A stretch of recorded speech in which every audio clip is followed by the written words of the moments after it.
चलो यार अगला क्वेश्चन करते हैं। आसान सा एक क्वेश्चन है। क्वेश्चन क्या बोल रहा है?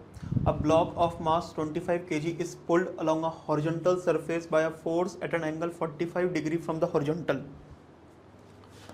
तो ये ब्लॉक है जिसका मास कितना है 25 kg है। अपन एक फोर्स अप्लाई कर रहे हैं जो कि हॉरिजॉन्टल से कितना एंगल बना रहा है 45 डिग्री बना रहा है। और ये फोर्स का वैल्यू कितना है? फोर्स का वैल्यू दे रखा है क्या? फोर्स का वैल्यू नहीं दे रखा, तो फोर्स का वैल्यू अपन F मान लेते हैं। The friction coefficient between the block and the surface is 0.25। Mu का वैल्यू क्या दे रखा है? 0.25 दे रखा है। The block travels at a uniform velocity. अच्छा, तो जो ब्लॉक है ना उसकी जो वेलोसिटी है ना वो कांस्टेंट है, तो ऑफ कोर्स सी बात है कि इस पर जो नेट फोर्स है वो जीरो होना चाहिए। अब तुम देखो इस फोर्स के मैं कंपोनेंट कर रहा हूँ, तो इस तरफ कंपोनेंट कितना जाएगा? F cos 45 मतलब F बाई रूट टू, और वर्टिकल में क्या जाएगा? वर्टिकल में जाएगा F sin 45 मतलब F बाई रूट टू। इसका जो वेट है वो कितना है? 250 है। ठीक है, ये जो ब्लॉक है इस ग्राउंड फ्लोर को प्रेस कर रहा है, तो जो ग्राउंड फ्लोर है इस ब्लॉक को ऊपर की तरफ पुश करेगी जो कि अपने नॉर्मल के बराबर होगा। अब ये जो ब्लॉक है वो वर्टिकल डायरेक्शन में तो मूव कर नहीं रहा, तो वर्टिकल डायरेक्शन में जो नेट फोर्स है वो जीरो होना चाहिए। तो मतलब n plus F by root two बराबर क्या होगा? 250। तो n का वैल्यू क्या आ रहा है अपने पास? 250 minus F by root to.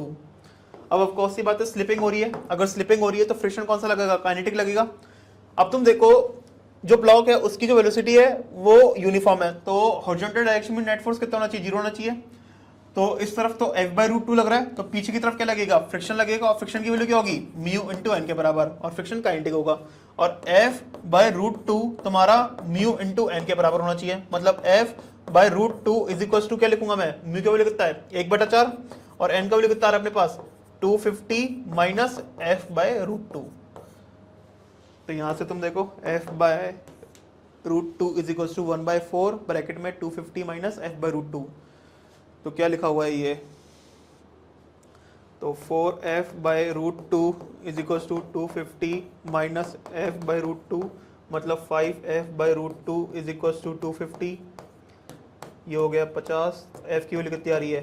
50 root two newton. तो फोर्स की वैल्यू इतनी है।